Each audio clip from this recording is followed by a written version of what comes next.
Beautiful morning. Yeah. What do you want to do? Head further down? Yeah. Keep moving and.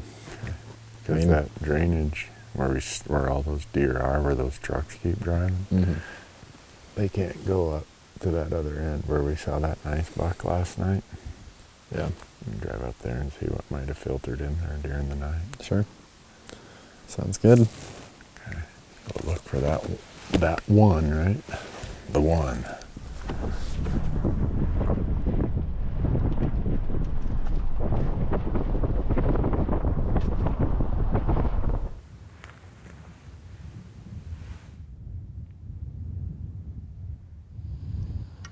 Super cool.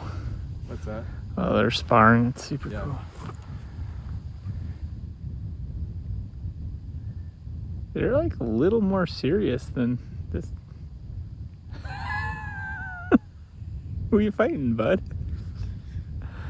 Just kept going.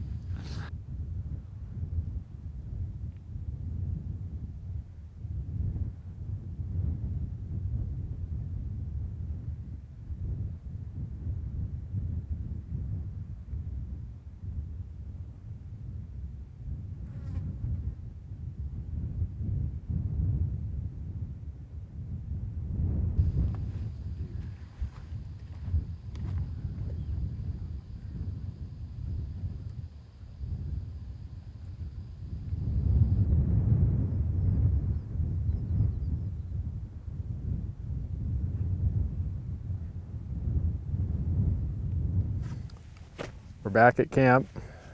He wanted a sandwich or something for lunch. He was complaining we didn't bring anything with us, so. You said we're going back to camp and getting sandwiches. I said I'd sleep up. I know how he gets when he gets hungry. A little cranky. Oh man, you've conspired against me, Matthew. I took the shortcut even because you said you're getting hungry. The shortcut. Well, this is one of those things, since you're here, you take a nap, right? Yeah. I think we're gonna go check out a new spot this evening, right? Yep. If we can find anything. Haven't really seen a whole lot today, though. No, today's been the slowest day so far, but we got evening. Yep. We'll get them. We're either should we go, they're migrating supposedly this way. All the tracks are going north and south. So should we go and intercept them up that way? Or should we go out that way? Just want to go where I think we can actually see them. A lot of what we've been through, it's just so hard to see more than 30 or 50 yards. Well, that's that way then. It gets more open out there. All right, I'm going to get a sandwich. All right. Since you made me drive all the way back here.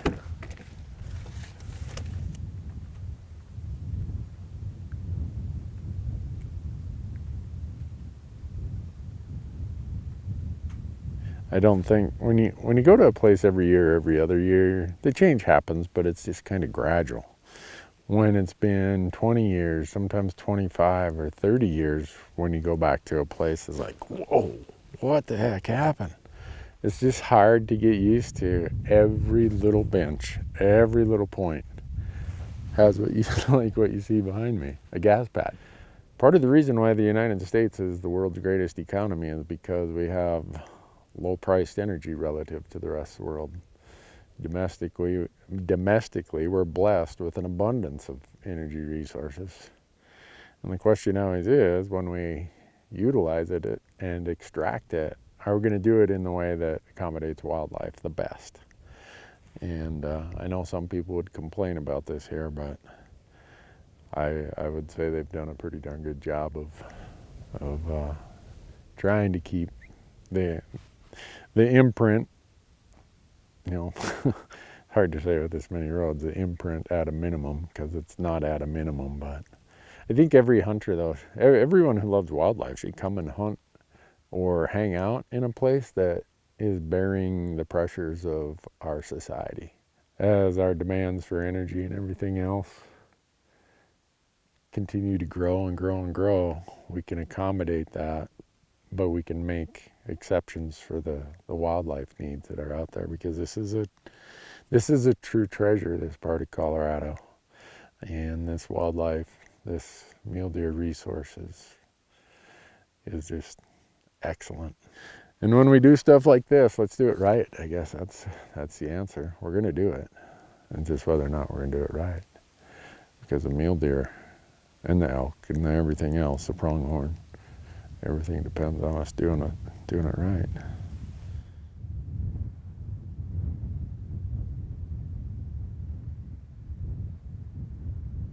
Man, so much about this hunt is different than when I shot a buck in this unit about 5 miles over that way in 2003. Everything about that hunt was different. The weather was terrible, but good. Terrible for getting around. A lot of snow. There were deer tracks everywhere. The roads were almost impassable. I know, I guess I'm living the good old days. I don't want to sound that way though, you know. The Bruce Springsteen song, Glory Days, about the guy who talks about how good he was and da-da-da and how it used to be and he's stuck in the past.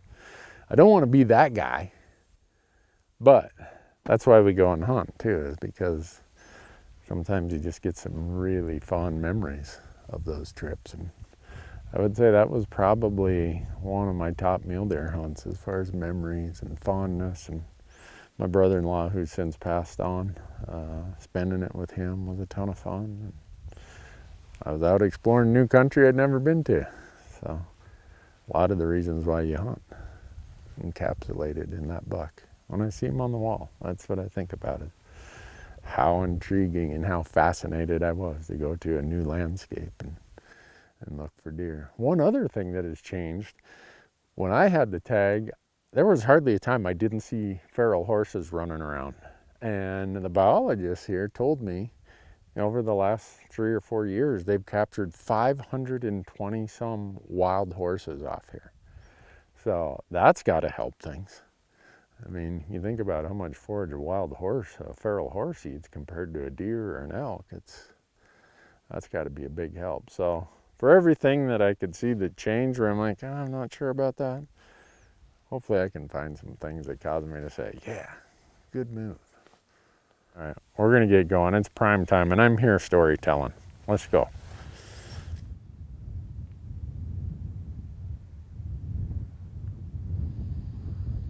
That's a nice buck.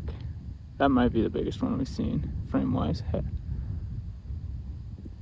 Yeah, that's a good buck. Yeah, he is just a big 3. What do you think? Should we go get another peek? Yeah, I mean, we're a mile away. Yeah. But looks like a nice 3-point, so can at least try to get a little closer, and no harm in that. I was looking at the wrong deer. I thought that was just a little 4-point, and then you're like, well, which buck you looking at? I didn't know.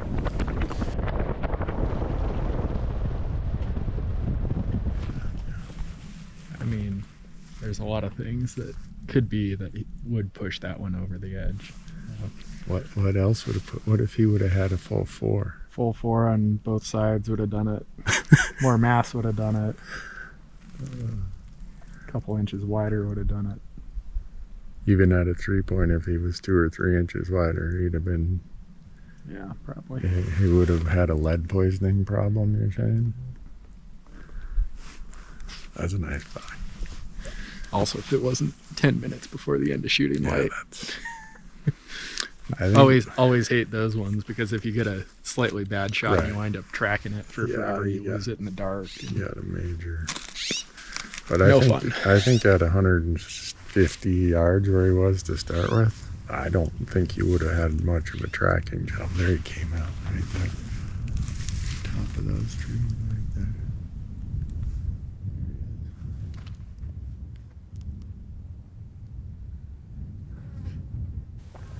That was close. Yeah, I mean, he was 150 or 200. Oh, just a little dark. We're down in this canyon. 150 or 200 yards, not inches. Yeah, Right. yeah. Okay, just to make sure. Yeah. Otherwise, people are going to be like, "That's a pretty big range." So, yeah, I don't know, had it been a little lighter, or had we just gotten a little more time to set up, like had we found him in the morning or something, probably would have taken that shot, but 10 minutes to the end of shooting light and didn't really want to risk a bad shot and having to chase him around in the dark. And we still have plenty of time, and I don't need that problem. So Yeah, you got 3 days left. That's a wrap, I guess they call that, right? yeah, I think so. All right, hopefully we don't get stuck down in this bottom here on the way back to camp, or we'll be hunting from right here tomorrow. We haven't gotten stuck yet. I think we'll be fine.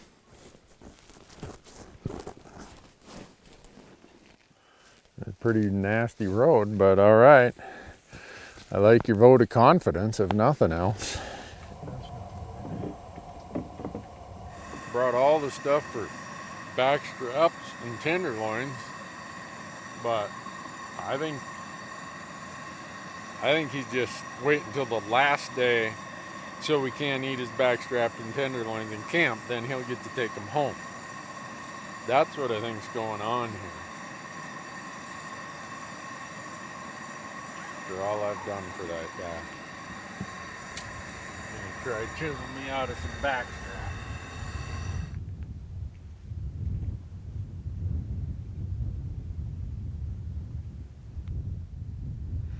I think I see a deer, but boy, are they far over there. Guess I better grab the spotter just in case, huh? No, I'm striking out there. I must want to see a deer so bad I'm just making it up. Guess so. It's okay. I had 3 false alarms on the way out here, so You got to be around here somewhere.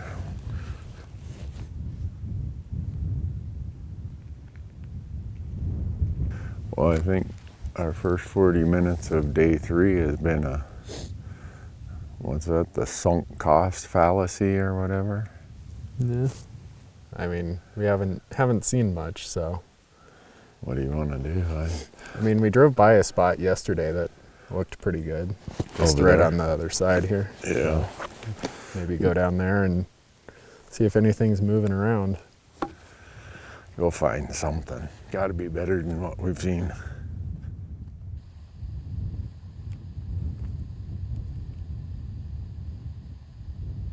There's that buck walking out of there now.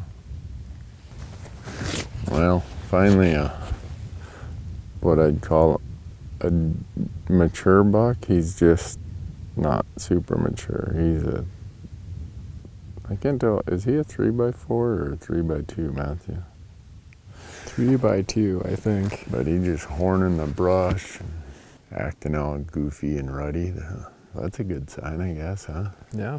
Every place you go, you just get a different look into all these little pockets, and you stop and look at them. Let's go down here and then over into that next big drainage, because that big flat and open area where that one from 2 nights ago, that was a nice 4x4. Yeah. We can come in with the sun at our back. It's 5 or 6 miles away. It'll be noon by the time we get there, probably. But Okay. be a good napping spot. Yeah, there we go. I forgot to pack a sandwich again today. Dang it.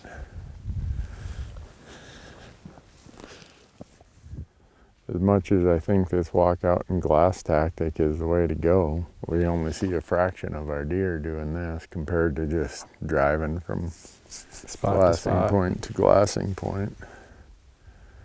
I don't even know what that ratio would be, but it's heavily skewed towards the people who just drive around, I can tell you that. Well, sometimes you just gotta adapt to whatever the conditions are. Conditions here are there are roads everywhere, so you can effectively get around and see plenty of animals by hopping from point to point. Yeah.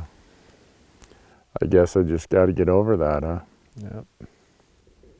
'Cause right now I think my bullheadedness, my obstinance about wanting to do it my way might be costing us some opportunities. I don't know about that, but Well, let me take one last peek here in case I somehow have missed. one of them grew antlers in the last 5 minutes. Yeah.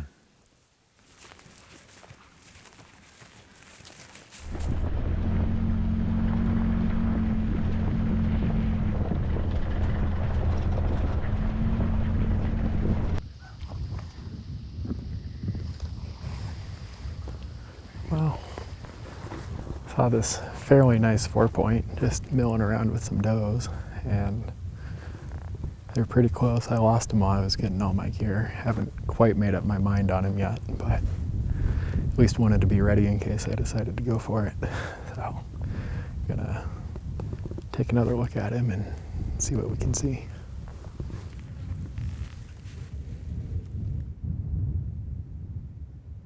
They're out there at 250.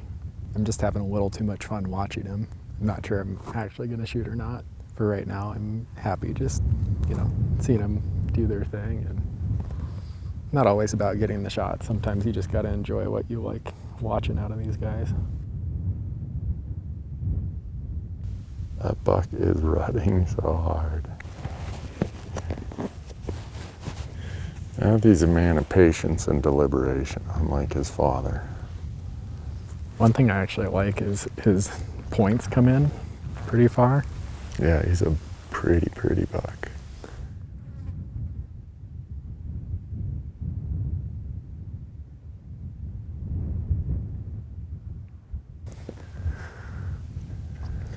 Hey, I'm always a proponent of when you have the tag, you get to get That's whatever right. you want out of it. That's I want right. to stand here and watch this guy You fool do, around. yeah, so. you do whatever you want then. I'm gonna go climb this knob and I'm gonna find another group of deer then, if you don't mind. All right.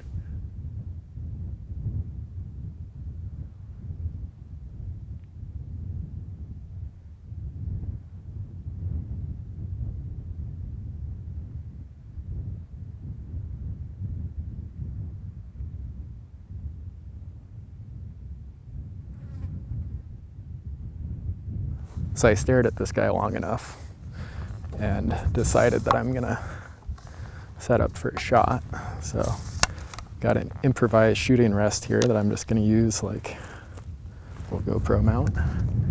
So I'm gonna get the level set up and head on over to this little outcropping and give it a go.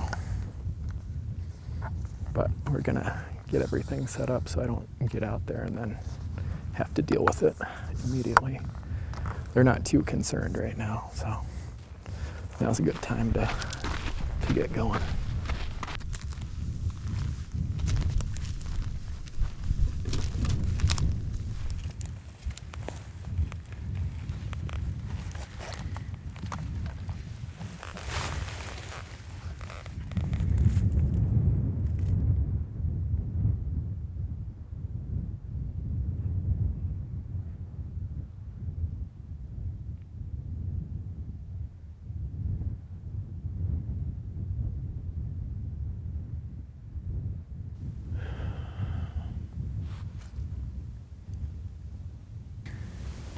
I'd like for him to turn just a little more broadside. He's Right, yeah, it's kind of quartering two just a little more than I want.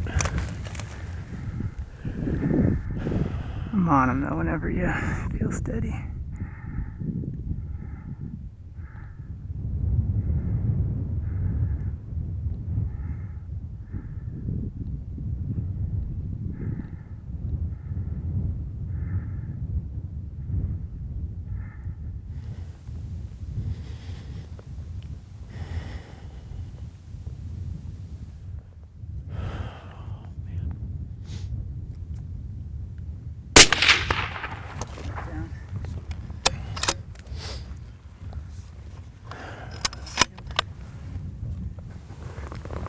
We did it.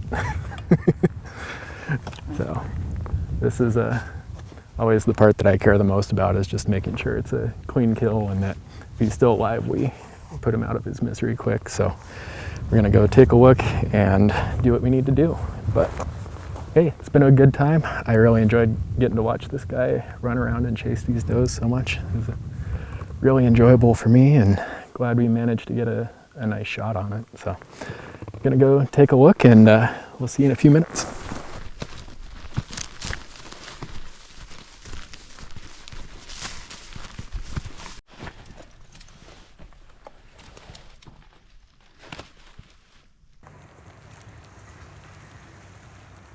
Oh, Look at the body on this guy. he's a beautiful buck. Holy smokes. That is such a pretty buck, Matthew. It really is. Holy cow. You happy? I mean, I got everything out of this that I wanted. Got to watch him fool around for a while, and You said you wanted a good close shot. yeah, got my 150-yard shot. And it is a little high, but that's just because there was a little brush, you know. Just wanted to make sure it was there, and still one shot down, which is the way I like it. So It's a really nice buck. I would swear it's the buck we saw Wednesday night. it 4 or might 5 be. miles I don't over know. there. He had a group of about this many does acting all ruddy. But Thank you, buddy. get some tags punched and get working on him, huh? Yeah. All right.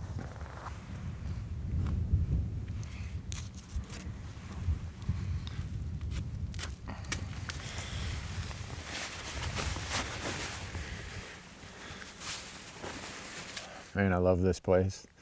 I wish I could hunt it a lot, but it's a hard tag to draw.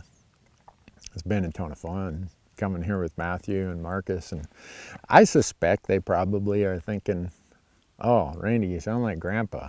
How it used to be, how it used to be. And I just try to give that to the audience and to them for the reflection and the calculation of how much things can change just in 20 years. And probably one of the bigger things that I've noticed is this unit used to be a lot stingier with tags. Colorado's entire deer hunting season used to be earlier. So you ask around, talking to biologists up this way, why the shift and how that's affecting things and why more tags. And they pretty much said, well, chronic wasting disease is a big part of it. You'd heard of chronic wasting disease. You heard CWD, and you always heard about it mostly in game farms and a little bit out in the wild, but it wasn't the issue it is today. To be honest with you, I wouldn't want to be a wildlife manager in this because they've got this fine line to walk. They know what the science says for CWD, but they still need to keep the trust of hunters because we are their best resource. We are their best resource for data, for support, financially. And so they're in a tight spot. And I've talked to a lot of the Colorado people, and as much as some will complain Colorado isn't how it used to be, they're shooting too many old bucks. I think Colorado's trying really hard. And if you think Colorado is a, I guess, destitute state when it comes to mule deer, you're doing that based on the reflection I am probably from 20 years ago when you wouldn't have, on this day, you wouldn't have shot anything under 4.5 or 5.5. But you should go to some other states that are really struggling with it. And you'd see that Colorado, in spite of hard winters, disease, development, all the other stuff, Colorado's still the mecca of mule deer in my mind. Old friend of mine, Jim Posowitz, wrote a piece one time called Shoulder Against the Wheel, and that's where I always come up with that analogy. And he talked about conservation and habitat and access being a wagon. And we as hunters and lovers of wild things and wild places, it's our job to push that wagon up the hill. Sometimes the wagon breaks down. Sometimes the hill is really steep. Sometimes it flattens out a little bit. But the reason we've made as much progress as we have is because we've all had our shoulder against the wheel. And I don't ever see me not having my shoulder against the wheel because I want generations to come and sit right where I'm sitting and see this mule deer migration happening and share these experiences. I can't believe I'm this lucky to live in this country and get to do these kind of things, but I am. And I'm grateful for it every morning when I wake up.